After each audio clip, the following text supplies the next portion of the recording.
Suara Pembaharuan Indonesia Televisi.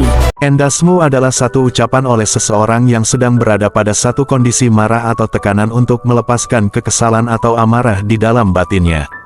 Dalam sudut pandang terminologi, kata endasmu memiliki makna atau arti sebenarnya kepalamu, kepala seseorang yang membuat orang lain merasa kesal, jengkel bahkan marah lalu mengucapkan kata ini. Tetapi bagaimana jika seorang presiden mengucapkan kata endasmu? Apakah bisa? Kita harus meletakkan jawaban ini dari dua sudut pandang. Jika presiden mengemukakan hal itu sebagai pribadi dalam forum tidak resmi, itulah hanya dirinya sebagai pribadi dalam negara demokrasi yang menjunjung kebebasan mengeluarkan pendapat. Tetapi dalam forum resmi secara etika, presiden sebagai seorang negarawan tidak pantas mengeluarkan kata endasmu bagi mereka yang dianggap berpendapat lain tentang kebijakannya. Hal ini dilarang keras karena ketika seorang presiden sudah dilantik sebagai kepala negara sekaligus kepala pemerintahan, maka presiden mewakili semua kepentingan atau sudah tidak ada lagi perbedaan. Semua warga negara Indonesia dari berbagai kelompok dan bangsa harus menjadi mitranya untuk keberlanjutan bangsa ini. Beberapa hari yang lalu Presiden Prabowo berpidato pada Musyawarah Nasional Partai Gerindra di Jakarta. Setelah berbicara panjang lebar menyinggung pihak-pihak yang kontrak program-programnya serta ingin memecahkannya dari mantan Presiden Jokowi, saking marahnya Presiden Prabowo mengeluarkan kata endasmu dan menyanjung mantan Presiden RI ke-7 Jokowi dengan pekikan hidup Jokowi disambut meriah oleh keluarga besar Partai Gerindra. Ucapan endasmu lalu menjadi bahan ulasan oleh media-media nasional. Yang jelas publik sedikit tercengang dengan ucapan Presiden Prabowo karena dalam sejarah panjang presiden-presiden Republik Indonesia dari Insinyur Soekarno sampai Jokowi rasa-rasanya belum pernah ada presiden yang berbicara sekasar ini.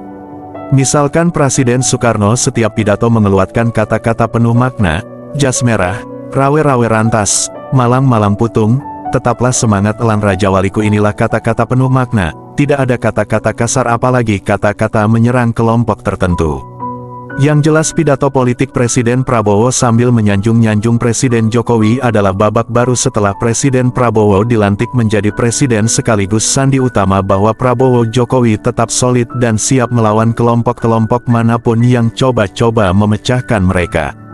Publik sudah mengetahui di akhir jabatan Presiden Indonesia ke-7 Jokowi yang gencar melawan kebijakan dan manuver politik Jokowi adalah kalangan akademis atau keluarga besar kampus dan civil society yang memiliki pemikiran kritis terhadap kebijakan pemerintah. Dan ketika Presiden Prabowo dilantik, sepertinya harapan kelompok kampus supaya Presiden Prabowo harus lepas dari skenario politik Jokowi sepertinya pudar. Bahkan sebaliknya, Prabowo, Jokowi semakin mesra. Puncaknya dalam pidato politiknya, Prabowo tidak segan-segan meneriakan hidup Jokowi, dan kita dapat simpulkan ucapan dasmu dan teriakan hidup Jokowi adalah satu pernyataan sikap Prabowo. Jokowi siap melawan kelompok kampus dan civil society atau kalangan pengkritik. Pertanyaan kita, apakah ini bagus untuk karir politik seorang Prabowo? Jawabannya tidak.